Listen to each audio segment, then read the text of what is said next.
gracias a este laberinto, ¿no es cierto?, él hace posible de robarle un tiempo a su trabajo y él está aquí y nos va a hablar un poquito de su tema.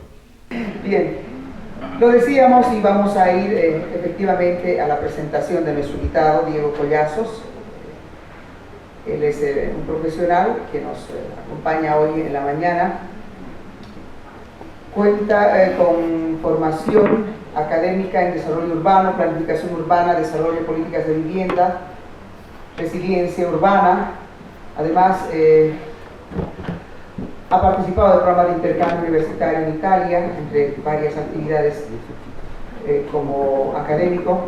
En cuanto a la experiencia laboral, actualmente trabaja en el municipio de La Paz, en el Gobierno Autónomo Municipal de La Paz, en la Dirección de Planificación Estratégica. Él es coordinador técnico de planificación acá en Bolivia, con los programas de Plan de Vivienda y Hábitat, proyectos especiales de diseño urbano y análisis de recuperación de plusvalías. Nuestro invitado es actual, también ha sido consultor en arquitectura y desarrollo urbano, ha sido arquitecto, coordinador de proyectos en países como Argentina, México, Haití y desde luego Bolivia, en temas como tipología residencial y además institucional. Ha sido también asistente de arquitectura en México, contando con experiencias en tipología, en residencia unifamiliar, en temas de oficinas y otros espacios urbanos. Vamos a recibir con un fuerte aplauso a nuestro invitado y muchas gracias por la espera, Diego Collazos. Bienvenido.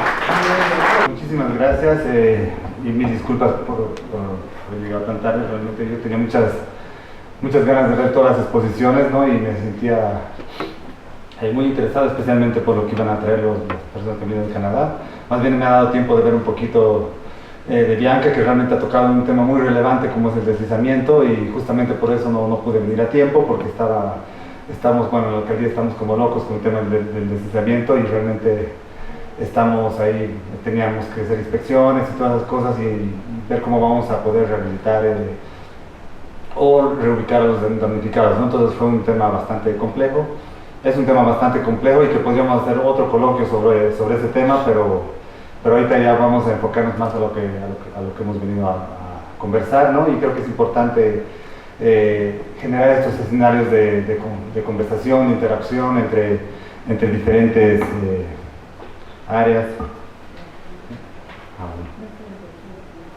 ¿No te lo mencionas? No, estoy cuando allá, bueno, no me había dado cuenta. Bueno, mientras...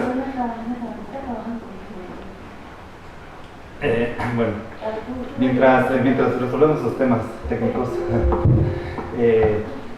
bueno, básicamente creo que el tema de las ciudades es muy relevante, ¿no? No solo para los arquitectos, planificadores o los que estamos en gestión pública, sino también para todos los que están metidos en innovación, tecnología, y por eso creo que es importante este escenario donde se puede ver diferentes puntos de vista, ¿no? Yo a mis alumnos en las primeras clases les pregunto, ¿no?, para ellos qué es una ciudad o qué consideran que es una buena ciudad. Y es interesante porque siempre empiezan diciendo cosas muy físicas, muy tangibles, como decir, pues para mí la ciudad son las calles, los edificios, algunos dicen áreas verdes, ¿no? Pero creo que es muy interesante cuando ya les preguntas ¿cómo consideran ustedes que es una buena ciudad o qué es una buena ciudad? Y ahí ya pues abren su cabeza hacia otros ámbitos, ¿no? Ya empiezan a pensar, por ejemplo, lo que es las oportunidades laborales, lo que es la educación. Muchos han venido a La Paz porque querían tener una buena educación, en la católica también, ¿no? Entonces ahí se dan cuenta, ¿no?, que la ciudad es más allá que la parte física, ¿no?, que también tiene muchas dinámicas que es necesario entenderlas, ¿no? Y también a veces les pregunto, pues, ¿dónde quisieran vivir? ¿En qué barrio les gustaría vivir en La Paz? ¿O en qué zona? ¿O en qué ciudad les gustaría vivir, no?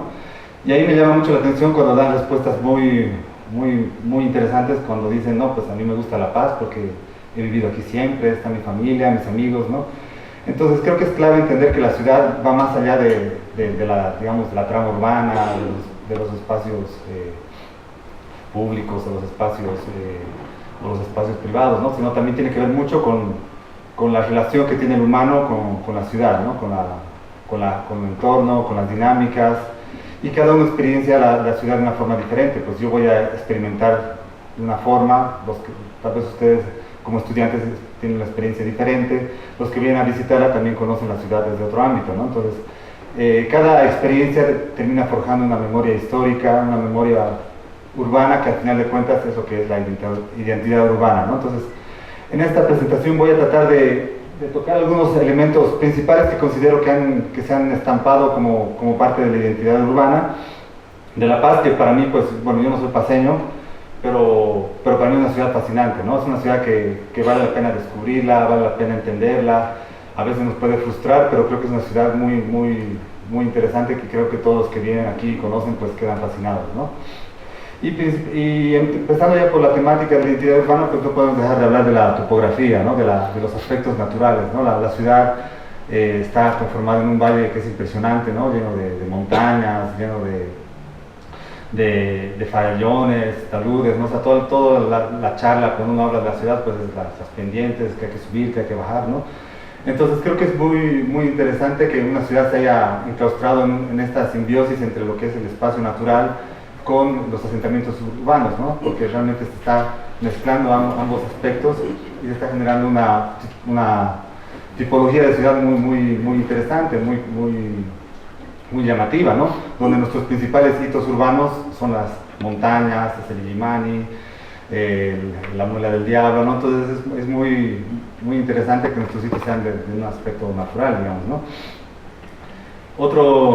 Y esta topografía, ya pensando más en el Valle de Chuquiago, que es donde estamos ahorita, en Ollada, en el municipio de La Paz, esta topografía nos ha permitido también poder tener una ciudad más compacta, ¿no? O sea, una ciudad más densificada, que al final de cuentas pues nos está saliendo de chiripa, nos está saliendo bien de que no nos estamos expandiendo como otras ciudades como en Estados Unidos, en Texas o en Santa Cruz, que es una locura como se está expandiendo. Pues esta topografía nos está manteniendo esta densificación adecuada, entre comillas adecuada, porque hay muchas cosas que todavía hay que hacer, ¿no? Entonces creo que es relevante ver cómo se puede plantear esta identidad de la ciudad en base a las montañas, y que al mismo tiempo nos están ayudando con temas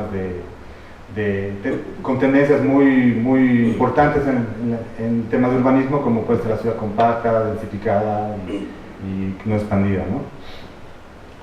Bueno, y hablando ya un poquito más sobre la ocupación del territorio, creo que ahí Bianca dio algunos muy buenos puntos, ¿no? Realmente esta ciudad parece una ciudad caótica, que no sabemos cómo se emplaza, ¿no? Yo que vengo de Cochabamba, pues cuando venía aquí decía, pucha, ¿cómo han construido ahí, no? Y realmente es un mundo interesante, ¿no? Es un mundo interesante cómo vas descubriendo la ciudad poco a poco, y ves que en toda esa trama orgánica hay un funcionamiento, ¿no? Llegan a funcionar las cosas, ¿no? Llega a estructurarse la ciudad quizás de una forma espontánea o no tan evidente para las típicas ciudades, pero llegan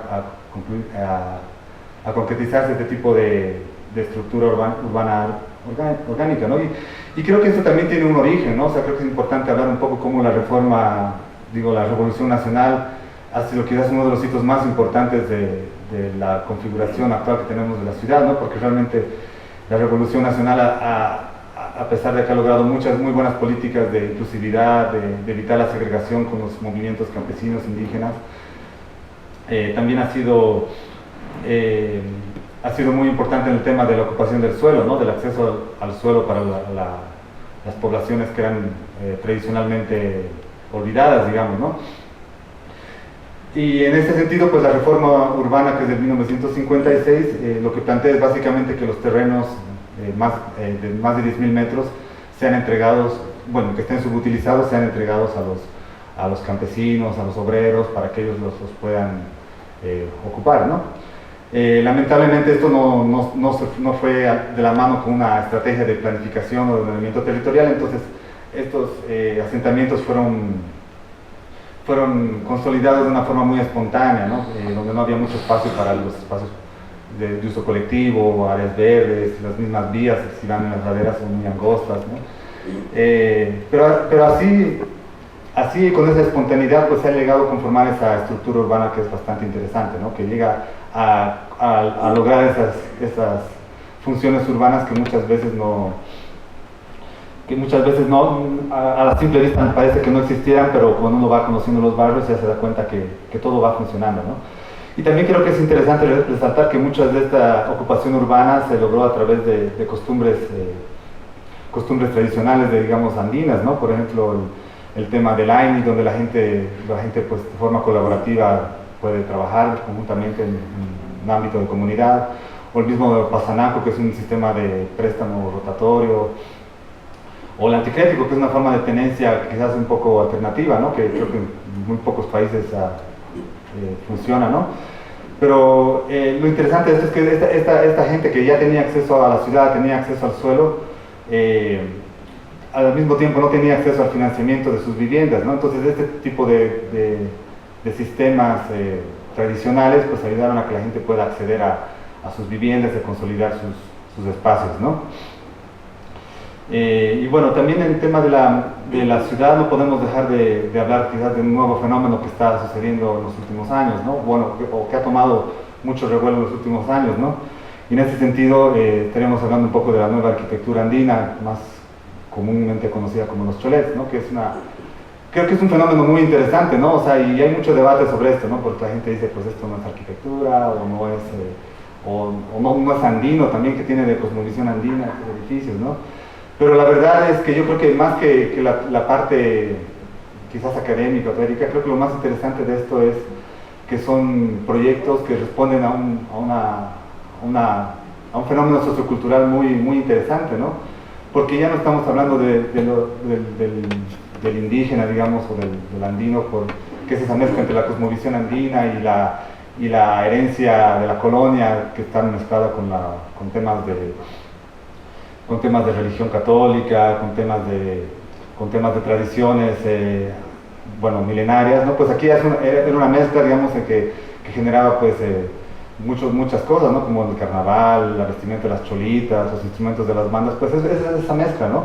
Pero yo creo que ahorita estamos con un fenómeno nuevo donde, además de esos dos componentes, la parte andina y la parte, quizás, de la herencia colonial, habría que aumentar la parte que es quizás un poco más consumista, más de comercio, más de globalización, ¿no? Entonces esta nueva sociedad andina, digamos, tiene pues estos criterios en que ya están mezclando pues temas culturales criollos, digamos, pero con un tema quizás más globalizado, ¿no?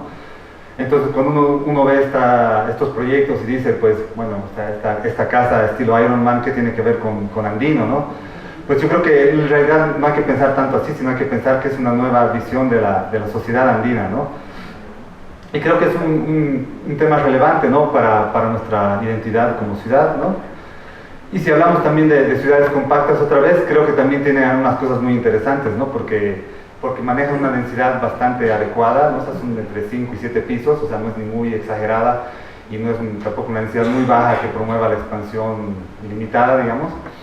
Y también maneja otro concepto muy interesante que son los usos mixtos, ¿no? Porque en la parte baja, digamos, tienes locales comerciales, en las partes intermedias tienes áreas de recreación y arriba tienes vivienda, ¿no? O sea, estamos hablando de usos mixtos en una densidad adecuada, ¿no? O sea que si al final de cuentas toda la ciudad empieza a hacer este tipo de tipologías, pues vamos a ir por lo menos por un buen camino en ciertos aspectos de lo que es la sostenibilidad urbana, ¿no? Bueno, ya hay otro ejemplo que me pareció muy interesante, que lo acabo de descubrir y bueno, no conozco tanto el tema, pero es sobre un mundo de cine que se ha desarrollado en el Alto. Yo no sabía de eso, ¿no? Que aparentemente es un señor que bueno, hay muchas leyendas urbanas, ¿no? Dice que él quería hacer una película como para los salteños, ¿no? Pero otros dicen que él era más un trabajo académico con sus estudiantes que hicieron una película, ¿no? Es una película muy artesanal, ¿no? Que se llama Las Pandillas del Alto, una película muy artesanal que no va a llegar al cine, no va a llegar a ningún festival y es bastante, digamos, o sea que los mismos estudiantes no son actores profesionales, son los mismos alumnos, ¿no? Y lo que me llama mucho la atención es que ha pegado mucho en el Alto, ¿no? O sea, obviamente a través de DVDs piratas, la gente ha empezado a ver estas películas, ¿no?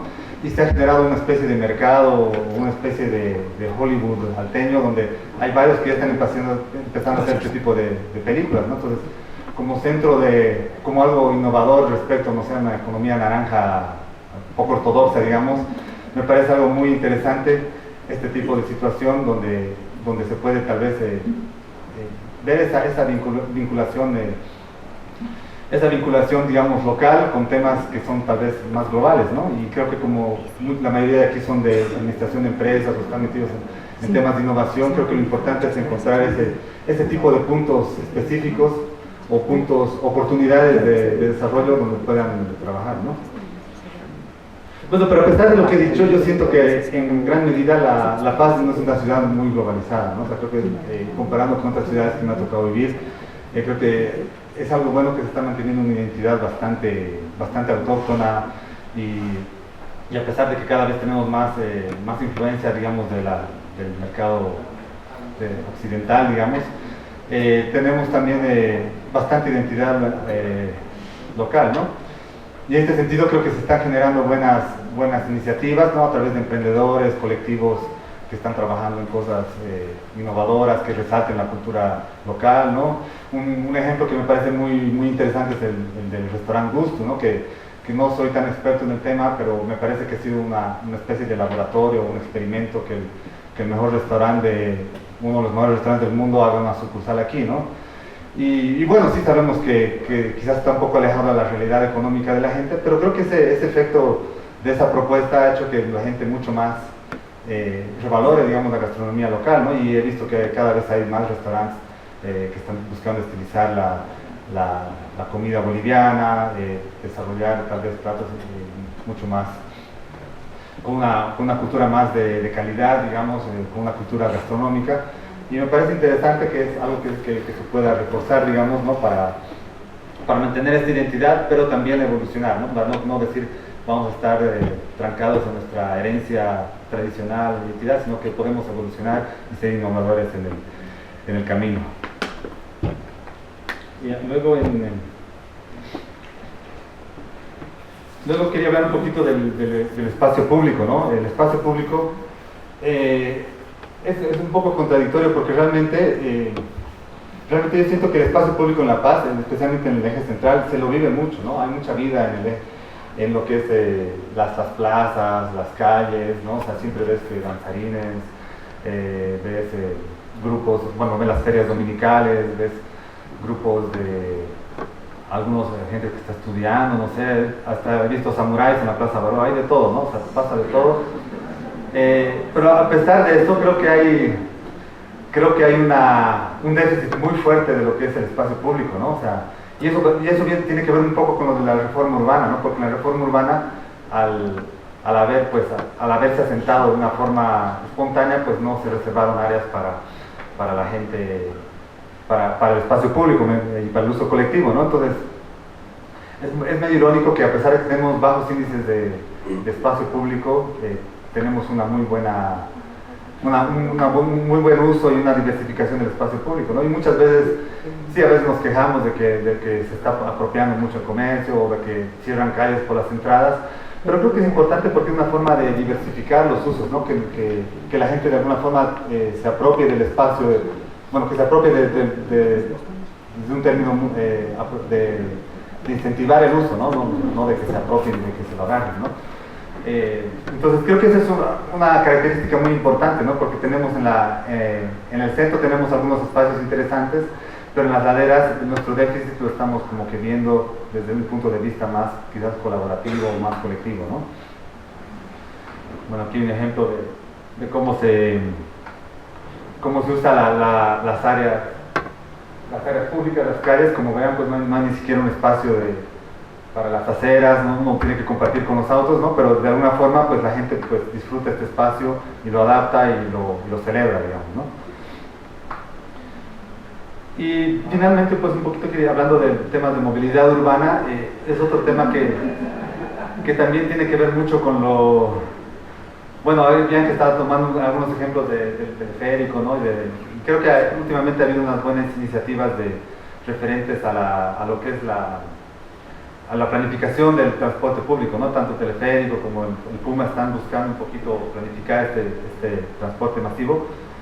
Pero creo que al mismo tiempo, ¿no? O sea, es muy interesante que en unos estudios de la alcaldía de hace unos años yo quedé muy sorprendido, hasta pensé que estaban mal porque decían que el 82% de la gente de La Paz se mueve en transporte público. Yo creo que de aquí un 90% ha venido en minibús o en micro o en teleférico, ¿no? Y un 12% me llamó la atención que se mueve a pie, o sea que su movimiento para ir a su trabajo, a su colegio es a pie, lo que deja un solo 7% de gente que va en automóvil.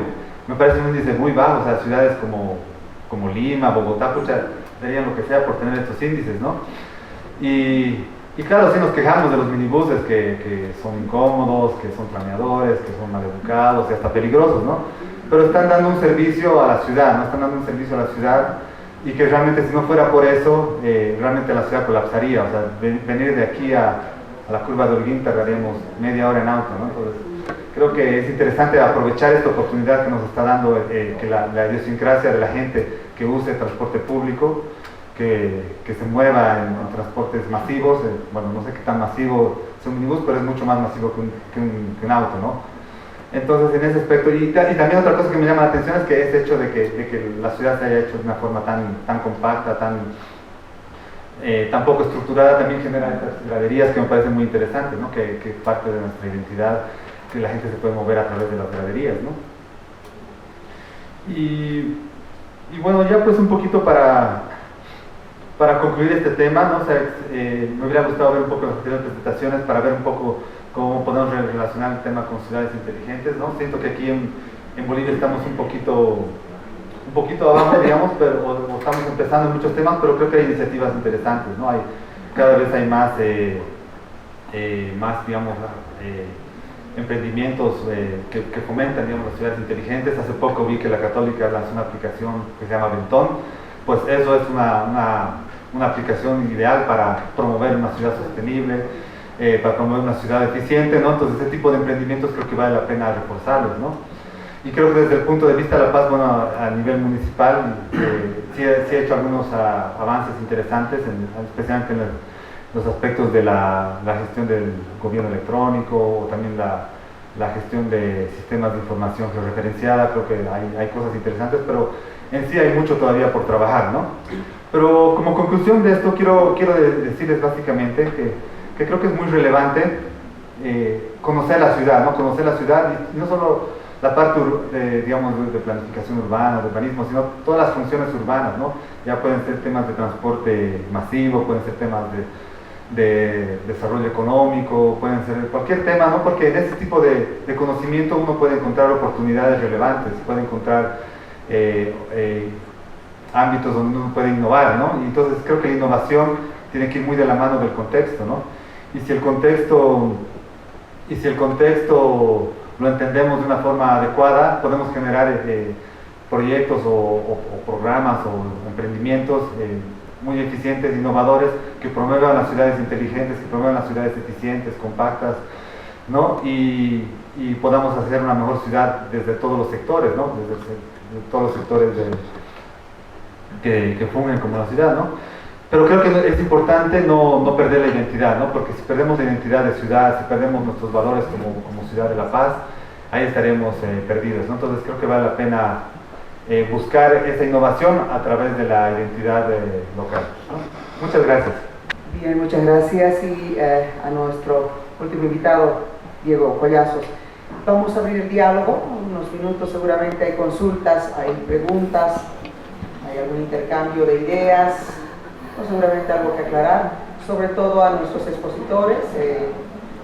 Nuevamente invito a la mesa principal, por favor, al doctor Stéphane Roche, Andréane Blacourt, Bianca De Marchi y obviamente Diego Collazos, acompañados de nuestro licenciado Blacourt, y ciertamente nuestro intérprete que nos ha colaborado también. Estamos cerca, por favor, para las consultas, si es que hubiera alguna de ellas, a nuestro invitado, al doctor Stéphane Roche.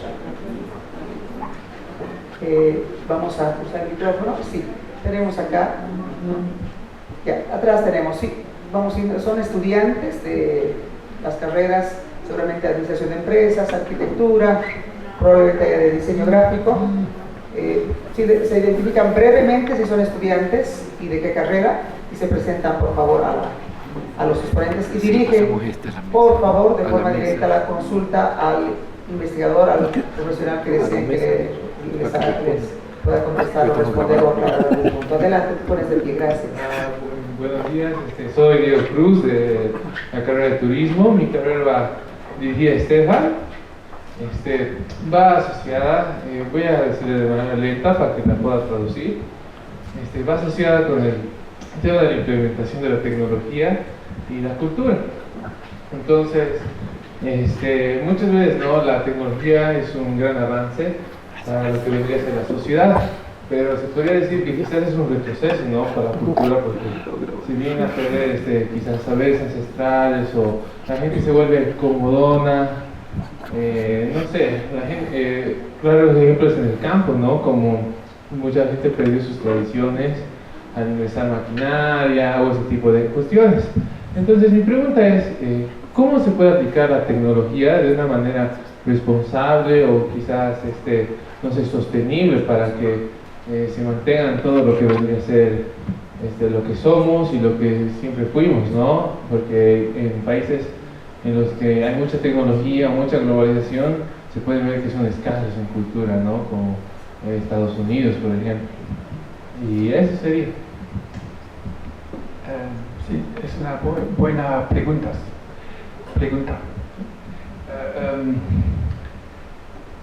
Mais elle n'est pas très facile à répondre. Mais il y a un gros enjeu avec le développement technologique. J'ai compris la question.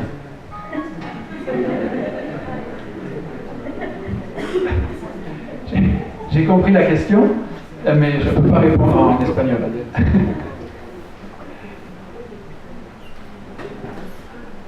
Je pense qu'on a besoin d'un autre micro.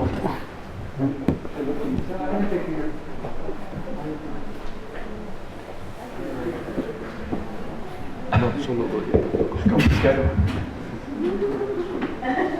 Ok, bon, c'est ça. Donc je disais que j'ai compris la question, mais que je ne peux pas répondre en espagnol. Bueno, dice que ha entendido la pregunta, pero no la puede contestar en español. C'est pour ça.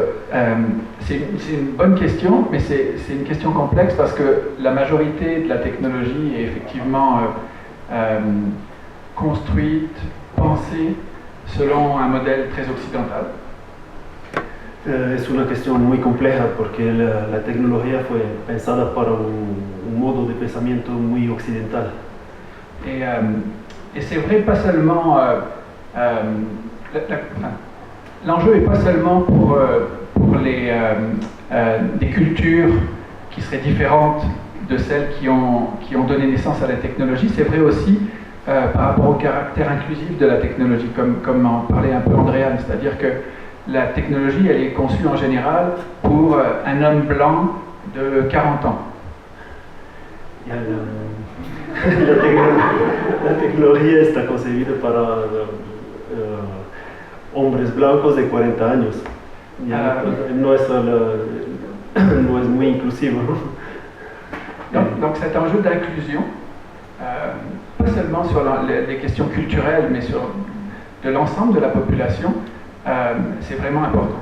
Donc il y a de plus en plus d'initiatives qui sont prises partout à travers le monde pour essayer de s'approprier la technologie, de la transformer et de la retraduire d'une certaine manière. Hay muchas iniciativas en el mundo para que la gente se pueda apropiar esta tecnología, para que todos puedan utilizarla. Si, mais pas seulement pour l'utiliser, parce que c'est pas seulement apprendre à l'utiliser, c'est aussi la transformer d'une certaine manière. C'est pour ça que je parlais de traduction. Y es para hacerla evoluar, ¿no? Para hacerla evolucionar.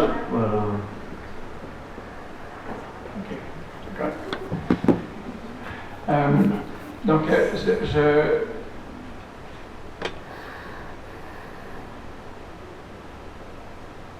je ne sais pas trop comment répondre à la question parce que je n'ai pas d'éléments de réponse comme ça, mais donc, ces initiatives-là qui visent de plus en plus à faire en sorte que on puisse, à partir d'innovation technologique, les intégrer dans une culture particulière et les transformer en innovation sociale, parce que c'est bien de ça dont il s'agit. Todas estas innovaciones tecnológicas se tratan de integrarla en las culturas para que se adapten a las culturas. Et c'est un peu la diapositive que je présentais là, avec innovation technologique et innovation sociale. C'est-à-dire que si l'innovation technologique arrive dans une culture de façon disruptive, elle va juste contribuer à transformer, mais à déstabiliser la culture. Si una innovación tecnológica llega de forma disruptiva en una cultura, solo va a traer perturbación, va a desorganizar en lugar de... Et c'est pour ça que c'est l'élément très important dans chaque ville, chaque organisation, chaque pays, c'est, je pense, le numérique prend de plus en plus de place, la technologie prend de plus en plus de place. Sí, la tecnología numérica está obviamente ocupando mucho más y más lugar en todas las organizaciones. Et qu'on s'en félicite, qu'on le regrette, c'est un fait. Que nos gusta o no, es un hecho, ¿no? Donc l'enjeu, c'est vraiment pour la formation partout, dans tous les pays. Puis cette montée en capacité de ce qu'on appelle la genre de littératie numérique. Es un reto que la formación, la capacitación de la gente es un reto para que la tecnología sea accesible a todos. Et donc avec l'idée de transformer, d'être capable d'intégrer cette innovation technologique dans la innovation sociale. Et Andréane, je crois, la idea es integrar la innovación tecnológica para que se transforme en la revolución social.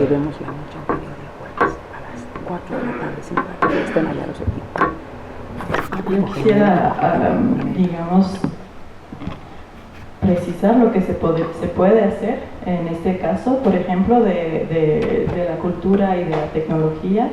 El concepto de co-creación, creo que Stefan no lo explicó quizás, pero lo propuso como una pista de respuesta. Entonces, que la gente tenga así literacia numérica, literacia numérica, ¿saben qué es literacia numérica o no?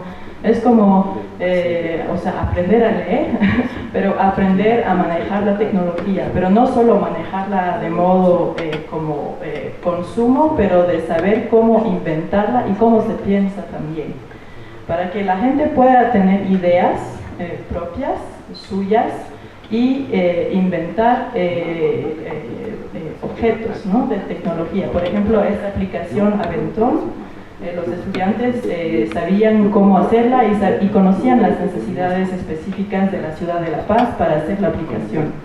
Entonces, eso es lo más importante de la educación, es dar las herramientas a las personas para que sepan cómo inventar la tecnología y que no esperen, digamos, como un cliché de los Estados Unidos o de Japón o de China, que venga la tecnología hasta acá. La cosa es ustedes puedan inventarla, ¿no? Por eso ha crecido harto el movimiento de los laboratorios,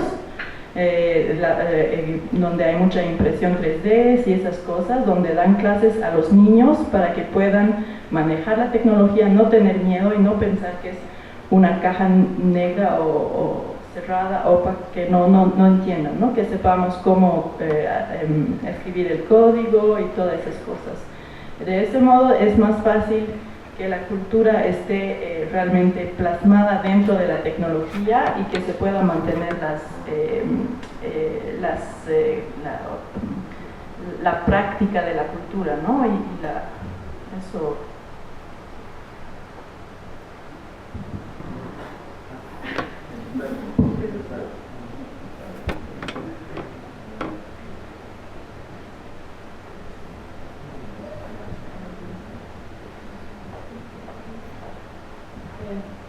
Muchas gracias por la presentación. Georgina Chávez, trabajo en la Universidad Católica. Y bueno, tenía una duda, es para el profesor Estefan. En este proceso de Hacking Cities, donde el ciudadano debe construir la ciudad, en realidad, ¿quién debería un poco guiar el proceso? Porque siento que tal vez si damos como que mucha libertad, sería un poco peligroso conociendo, bueno, nuestra realidad en La Paz.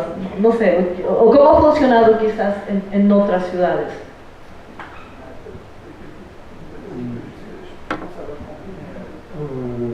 Dans le processus de construction de la ville, est-ce qu'il ne faudrait pas, en fait, si on donne trop de liberté aux citoyens, est-ce qu'il ne faudrait pas quelqu'un ou un organisme qui guide un peu la construction quand même?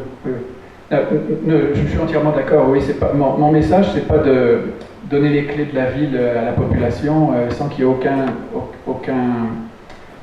que personne joue le rôle de chef d'orchestre, par exemple. Sí, ha entendido la pregunta, entonces cuando dice que el ciudadano va a construir la ciudad, no es exactamente eso, obviamente necesita todo como se dice, un conductor de la orquesta, ¿no? Donc le rôle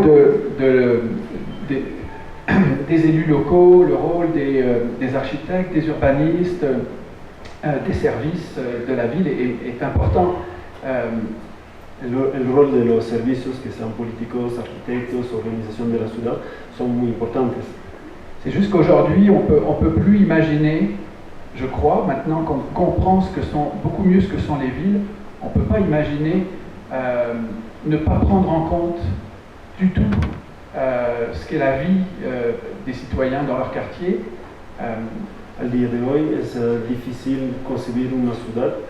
Ahora que se entiende cómo funciona una ciudad, es difícil concebir que no se toma en cuenta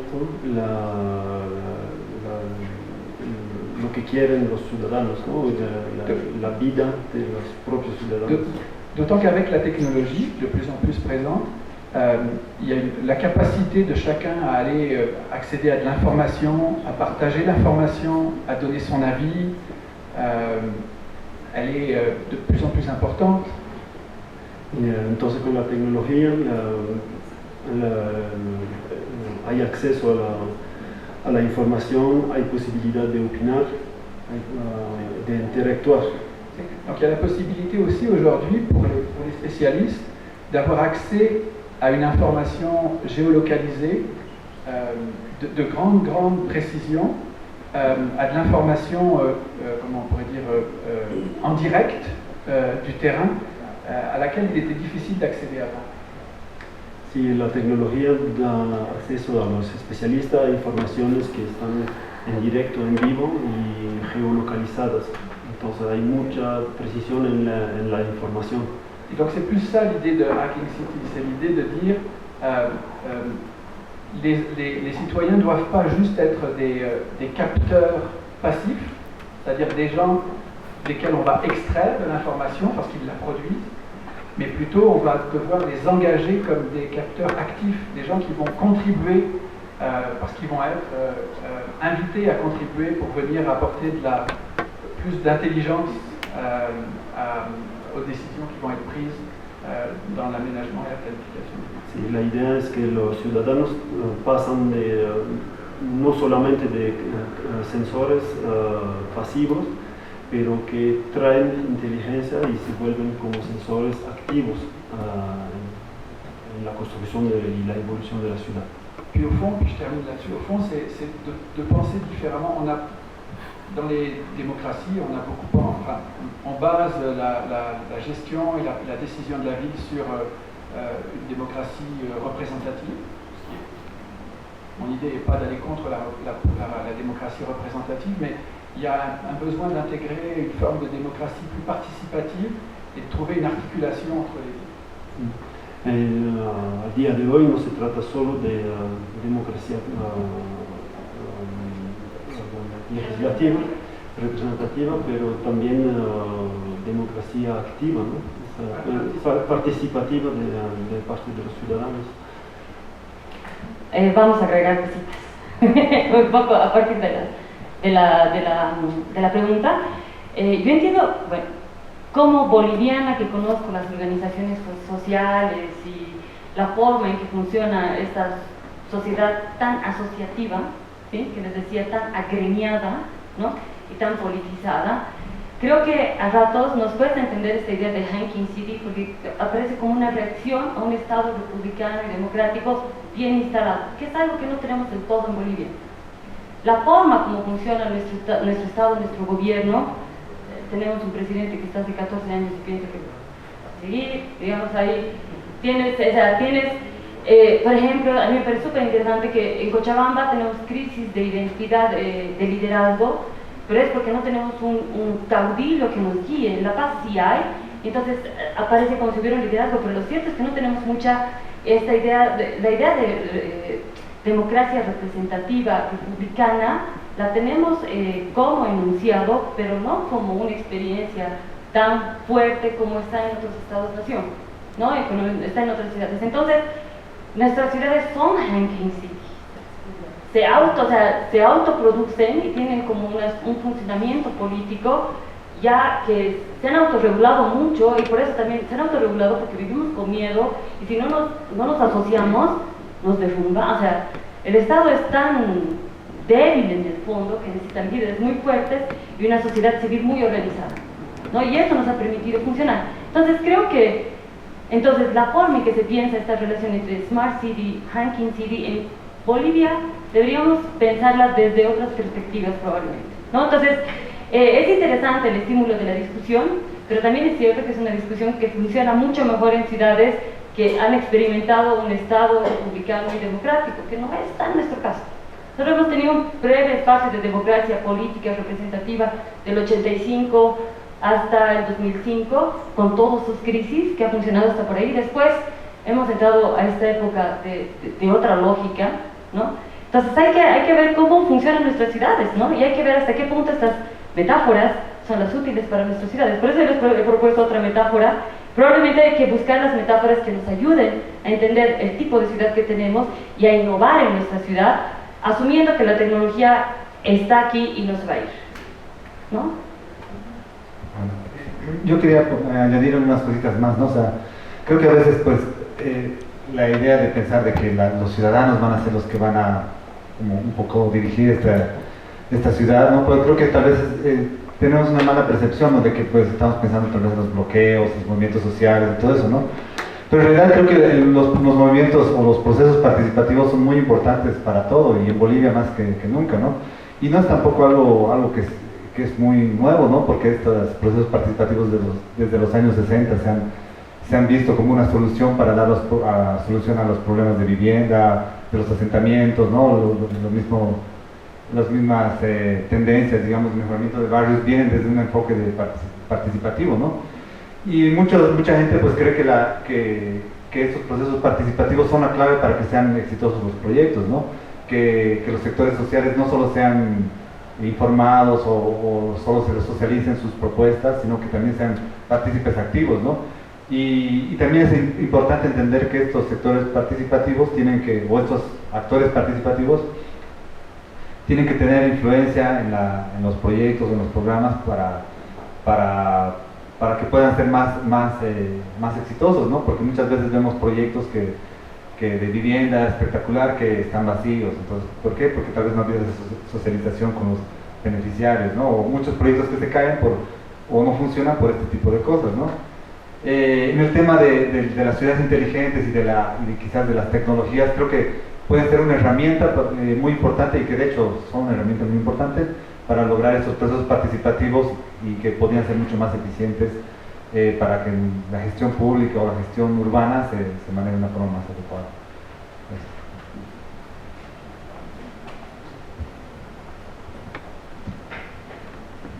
Fabián Aguirre, director de Administración de Empresas.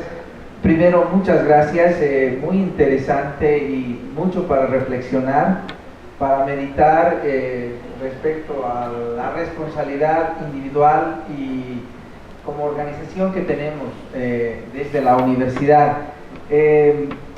Me gustó mucho las metáforas, y creo que son motivo de estudio, de análisis. desde diferentes puntos de vista, particularmente el tema de metáfora de la organización en términos políticos, la organización como una organización política, creo que es la que me llama más la atención. Yo vería el laberinto en la presentación que nos hizo Bianca, más como un conflicto, el laberinto como conflicto. Creo que la ciudad de La Paz particularmente se ve demasiado el tema de conflicto, ¿no? Cuando hay congestionamiento, cuando hay bloqueos, cuando las organizaciones reclaman el conflicto que generan se podría decir, estas informalidades y estos vendedores ambulantes que toman la ciudad. En ese sentido es un hacking, ¿no? Porque hackean, digamos, ciertos puntos de la ciudad, digamos, impidiendo el flow, el flujo. No existe un flujo, yo no veo la ciudad desde mi punto de vista como un flujo. Y hay demasiados contrastes, hay muchas burbujas en la zona sur y muchas realidades muy diferentes. Pero quería preguntarles simplemente, así muy puntualmente, en este desafío de repensar las ciudades, desde que los ciudadanos seamos los protagonistas de gestionar una nueva realidad. ¿Cuál, en su experiencia, cuál sería su visión desde la universidad? ¿Cuál sería el rol de una universidad en este tema de las ciudades hackeadas? ¿O cuál debería ser el rol de una ciudad para impulsar este mundo que a través de lo digital, de lo tecnológico, debería influir en los ciudadanos para que los ciudadanos tomen mayor protagonismo?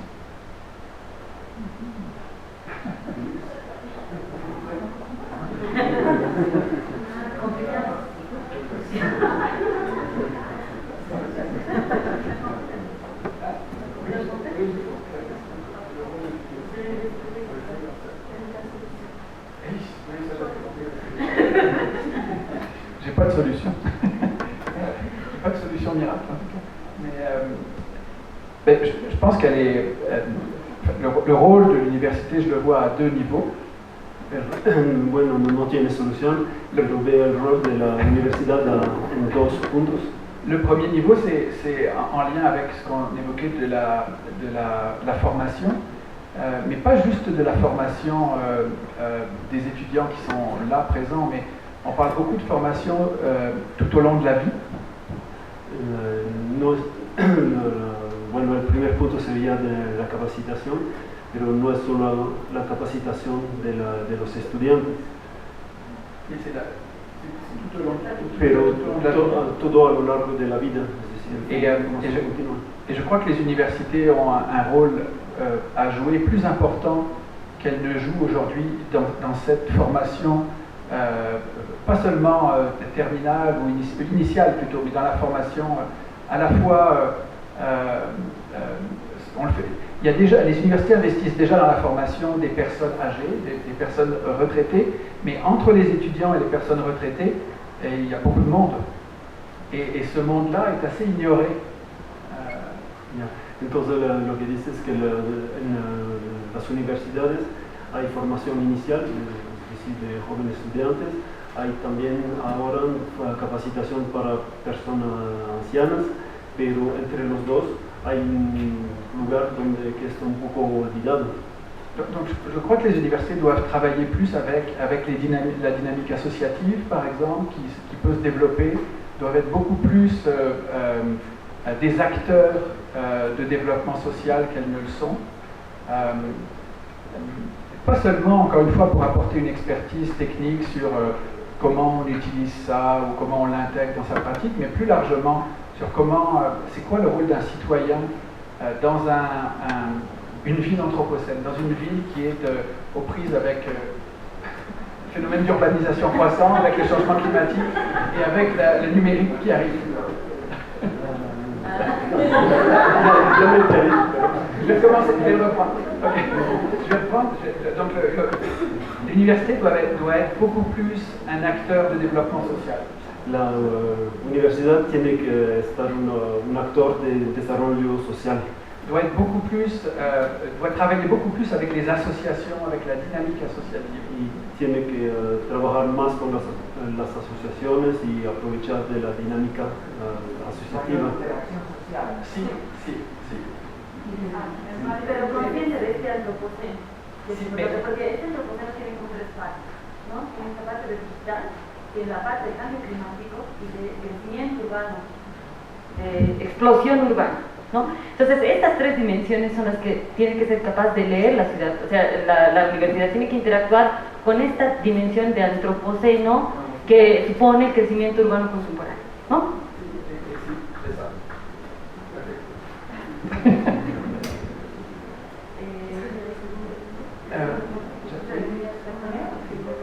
Oui. Oui, ben, le deuxième est un peu lié. Le deuxième, c'était de faire en sorte que, par rapport à la quadruple hélix, là, que l'université soit davantage un acteur social et pas juste un acteur qui forme des étudiants comme elle sait le faire, mais qu'elle soit davantage engagée comme un acteur de la dynamique de la ville. Les universités dans les villes ont des rôles importants à jouer. Las universidades no solo tienen que formar estudiantes, pero tienen que participar en la dinámica de tal vez como la quinta hélice, ¿no?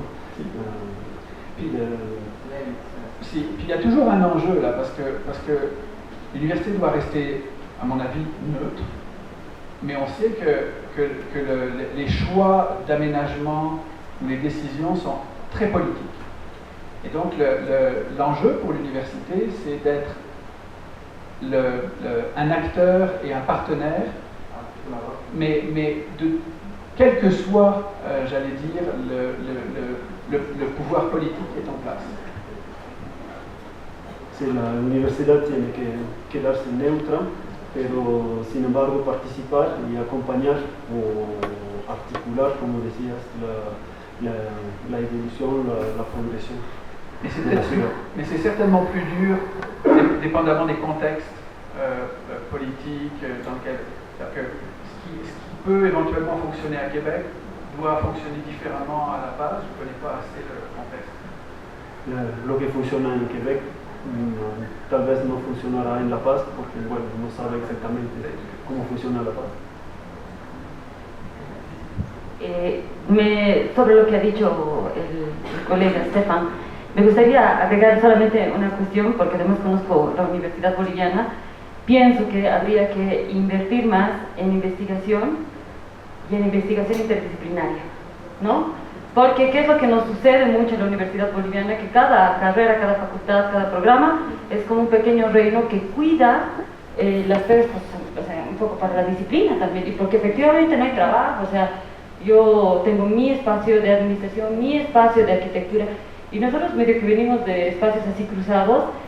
Creo que hay mucha potencialidad precisamente para jugar este rol en principio neutro de la universidad. Si no hacemos investigación social de alta calidad y descriptiva, no normativa, y a eso me refiero con decir, cuando yo estudio la realidad paseña, no puedo pretender estudiarla, la realidad urbana, pensando en que deberíamos ser París, porque somos La Paz, ¿sí? Entonces no tenemos que tener un modelo preexistente en nuestra cabeza que nos diga que esta ciudad es una desgracia, que no, o sea, pienso que la idea del laberinto funciona para describir La Paz, pero no para decir que está mal La Paz, sino para, en la medida en que te permite entenderla y tomar decisiones sobre ellas a partir de lo que es, ¿no? Entonces que la investigación, el rol de la universidad es ser descriptivo para tomar decisiones a partir de una lectura lo más, entre comillas, transparente posible. O sea, siempre con este límite, siempre sabiendo que es parcial y que la investigación precisamente sabe que es eso, ¿no? Que es siempre avanzar sobre la parcialidad,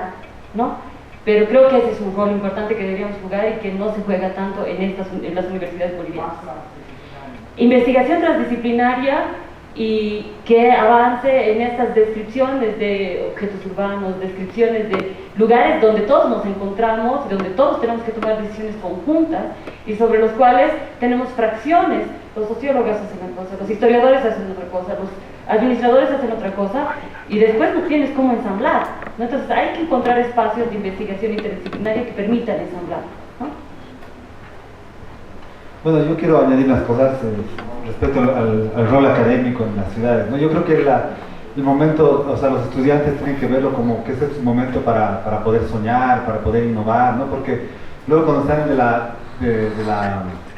cuando empiezan a trabajar puede que las cosas no sean quizás tan creativas como ustedes pensaban, ¿no? A veces puede pues, que el trabajo sea muy mecánico, que no sea lo que les guste, ¿no? Entonces, creo que el momento de estar en la universidad es un momento donde tú puedes realmente buscar innovación, crear cosas interesantes, ¿no? Al menos en el mundo de la arquitectura, pues es un punto donde tú puedes realmente pensar diferente, no puedes pensar cosas innovadoras, ¿no? Ya la realidad te se va a encargar de decirte no se puede, esto así, esto allá, esto es muy caro, pero cuando estás en la universidad es un momento donde tú tienes que creer en ti, ¿no?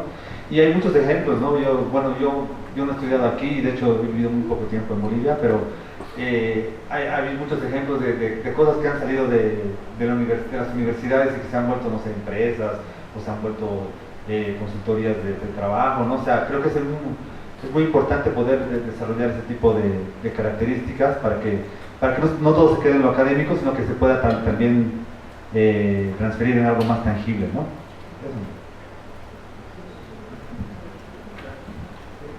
Si j'avais le temps, je vous expliquerai comment fonctionne l'INRS, mais l'Institut National de Recherche Scientifique.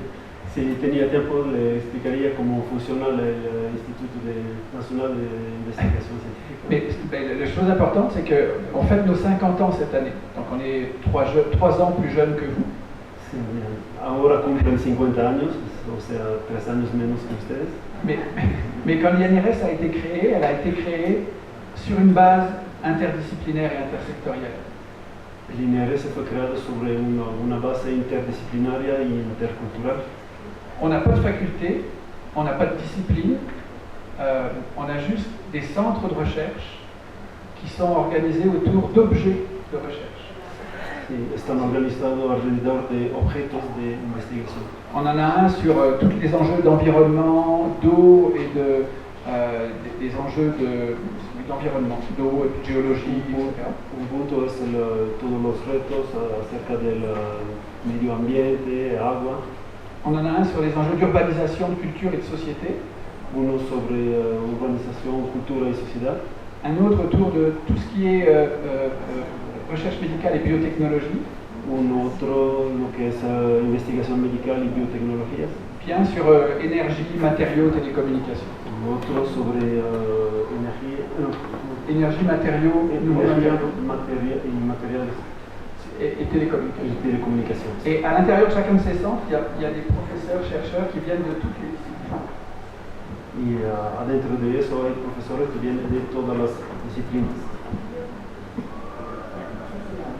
Y puedo solo por eso, por ejemplo, yo no estoy en INRS, pero en mi doctorado es así, esa medida, ¿no? Entonces yo tomé clases de geomática, clases de historia del arte, o sea, fue componiendo mi doctorado para que pueda solucionar el problema de mi tesis con una visión muy holística, lo mismo, y solo quería dar ese ejemplo, por ejemplo, para ustedes sin cambiar toda la estructura de la universidad, pero permitir a los estudiantes que tengan algo quizás un poco más abierto.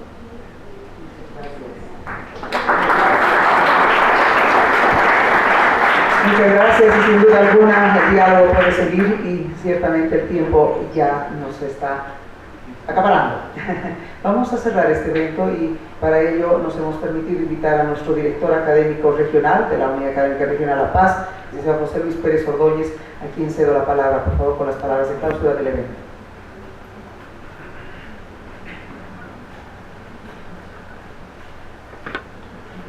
Bien, buenas tardes. a todos y todas presentes.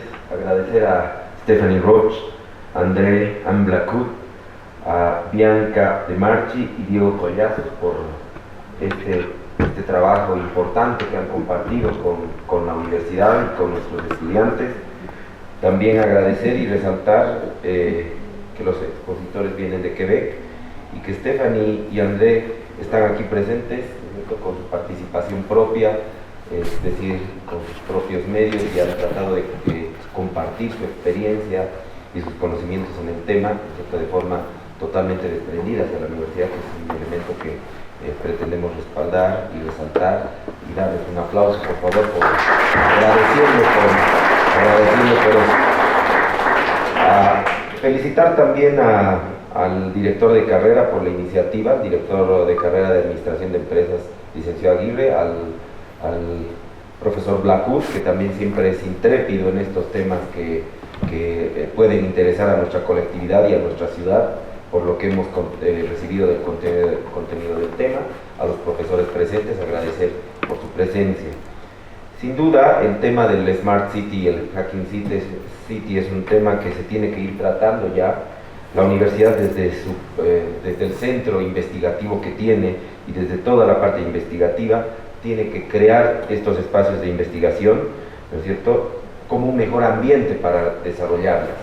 Es importante también que nosotros estamos consolidados como la mejor universidad en Bolivia, de invertir en investigación interdisciplinaria que permita justamente el abarcar estos temas, ¿no es cierto? Estamos convencidos que lo que nos han transmitido en cuanto a lo que es Quebec y lo que es nuestra ciudad puede ser totalmente diferente, pero también la interacción social debe ser participativa. Creemos en eso, creemos en que el tema digital, el tema climático, el tema de la explosión urbana que tiene nuestra ciudad, tienen que unirse, ¿no es cierto?, tienen que moverse para que desde el empoderamiento que pueda tener la ciudadanía, pero también desde el rol protagónico de las autoridades, podemos encontrar un justo siempre medio, que es lo que hemos podido entender. Les agradecemos mucho, es importante su participación, ha sido para nosotros un placer tenerlos a nombre de las autoridades, les quedamos muy agradecidos. Agradecer a los estudiantes por su participación también, a los profesores, reiterar felicitación por la iniciativa a la dirección de carrera, doctor Blackwood, importante, y nuevamente, ¿no es cierto?, quedan las puertas abiertas para que podamos seguir debatiendo sobre estos temas en el momento que se quiera. Muchas gracias y buenas tardes.